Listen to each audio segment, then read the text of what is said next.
আসসালামু আলাইকুম। এখন দেখবেন সংবাদ শিরোনাম। ব্রাহ্মণবাড়িয়ায় পূর্ব বিরোধের জের ধরে দুপক্ষের সংঘর্ষে নিহত 1, আহত অন্তত 30। পুলিশ ও সেনাবাহিনীর চেষ্টায় পরিস্থিতি নিয়ন্ত্রণে।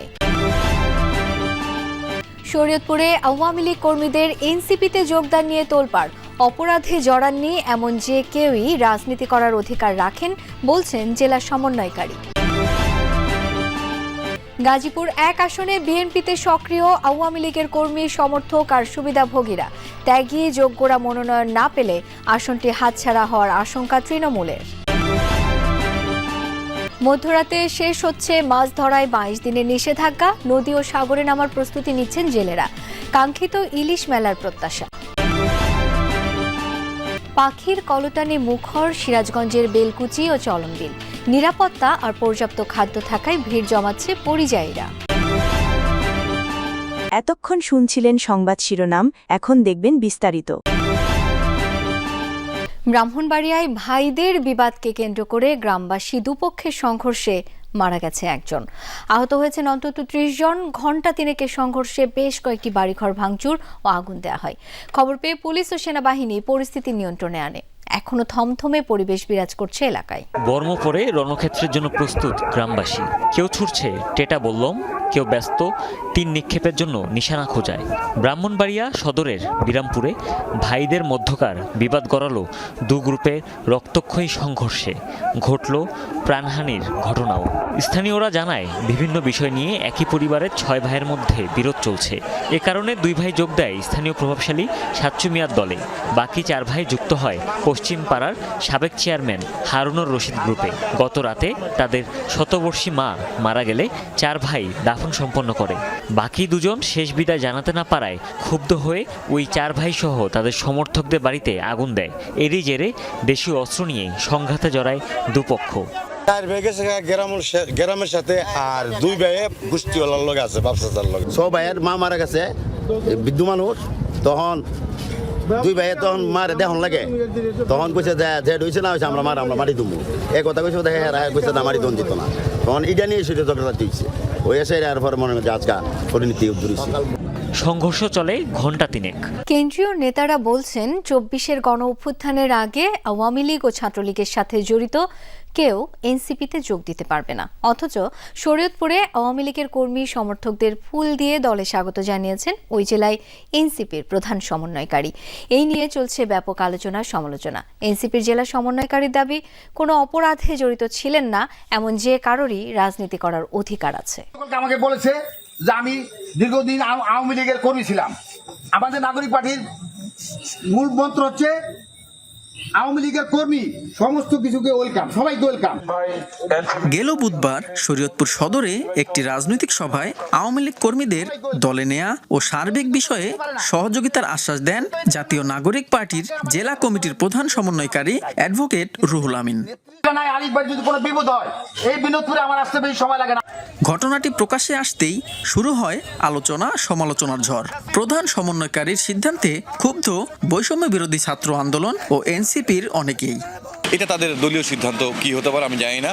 তবে আমরা আমাদের বৈষম্য বিরোধী ছাত্র আন্দোলনের পক্ষে আমরা যারা ছিলাম, আমরা তীব্র নিন্দা এবং প্রতিবাদ জানাচ্ছি। আওয়ামী লীগের কোনো কমিটির অন্তর্ভুক্ত এরকম কোনো লোককে আমরা দলে ফুল দিয়ে বরণ করে নেব, এটা আমাদের এনসিপির নীতির সাথে যায় না। দীর্ঘদিন ধরে আওয়ামী লীগের রাজনীতি করা আলী মাতবর সেদিন এনসিপিতে যোগ দেওয়ার সিদ্ধান্ত নেন। তার সাথে যোগ দেয় কয়েকজন অনুসারীও। অনেক সংসদীয় আসনে বিএনপির 5 থেকে 7 জন মনোনয়ন প্রত্যাশী, যাদের কেউ কেউ দীর্ঘদিনের রাজপথের আন্দোলনে না থেকেও 5 আগস্টের পর হয়েছেন সক্রিয়, বাগিয়ে নিয়েছেন পদ। প্রভাব খাটিয়ে নিজেদের মতো করে স্থানীয় কমিটিও করছেন।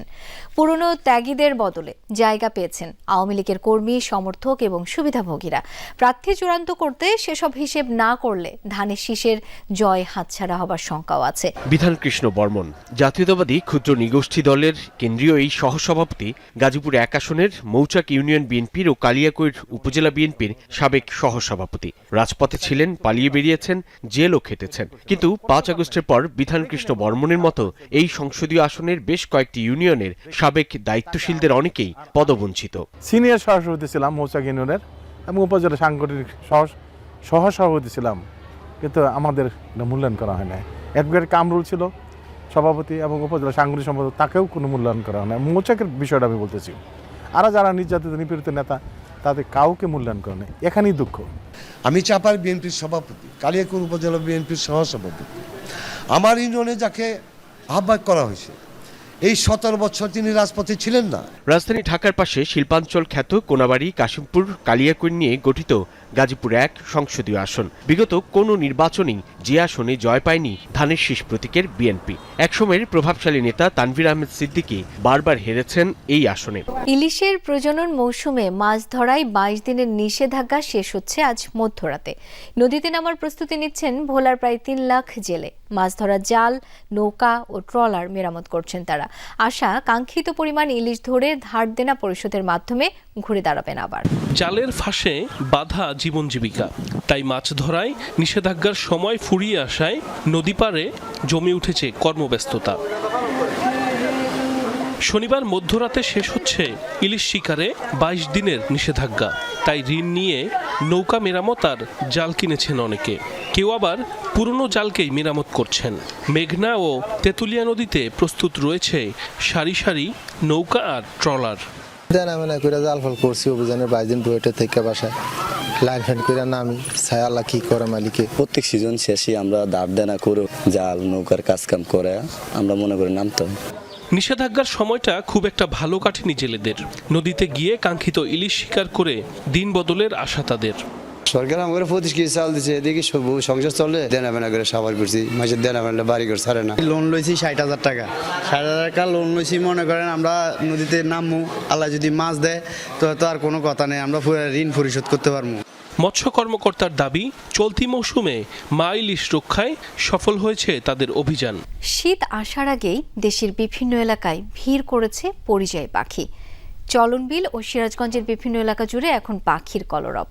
সকাল সন্ধ্যা দেখা মিলছে ব্যস্ত পাখিদের। গাছের মগডালে আবাস গড়ে তুলেছে তারা। পাখি প্রেমীরা বলছেন, নিরাপত্তা আর খাদ্যে প্রাচুর্য থাকায় বাড়ছে পাখি। মৃদু কুয়াশা গায়ে মেখে ভোরের আড়মোড় ভাঙছে প্রকৃতি। শীতের অপেক্ষা। চলনবিলে এখন সকাল আসে পাখির কলতানে। কথায় আছে, যে পাখি খাঁচায় থাকে না তার হারিয়ে যাওয়ারও ভয় নেই। তাই বারবার বাংলার প্রকৃতির টানে ফিরে আসে পরিযায়ীরা। পূব আকাশে আলোর রেখা ফুটে উঠতেই জেগে ওঠা নীল আকাশ আর ডানার নির্ভরতা। স্বাধীন উড়ানে সুর খুঁজে নেয় মুক্ত পাখি। গরমের তীব্রতা কমতে শুরু করলেই চলনবিল জুড়ে ভিড় করে পরিযায়ীরা। ঝাঁকে ঝাঁকে পাখির কোলাহলে মুখর হয়ে ওঠে চারপাশ। শামুক খোল, বালিহাঁস, রাতচড়া, ত্রিশূল বক, নীলশির, লালশির, কোরা, সরালি সহ নাম না জানা হাজারো পাখি। শহুরে কোলাহল থেকে দূরে প্রকৃতির কাছাকাছি পাখি দেখেই সময় কাটিয়ে দেন কত পথিক। এই সৌন্দর্যটা দেখে কাজের ক্লান্তিটা অনেকটাই দূর হয়ে যায়। তাদের শব্দ এবং তাদের এখানে বাসা বাঁধা বা সবকিছু একটা অন্যরকম প্রাকৃতিক পরিবেশ খুব সুন্দর লাগে আর কি। সিরাজগঞ্জের বেলকুচি উপজেলা চত্বর, চালা, মুকুন্দগাতি, তারাস উপজেলার উলিপুর, শোলাপাড়া, মালসিন সহ অন্তত 30টি গ্রামে জড়ো হয়েছে পাখিরা।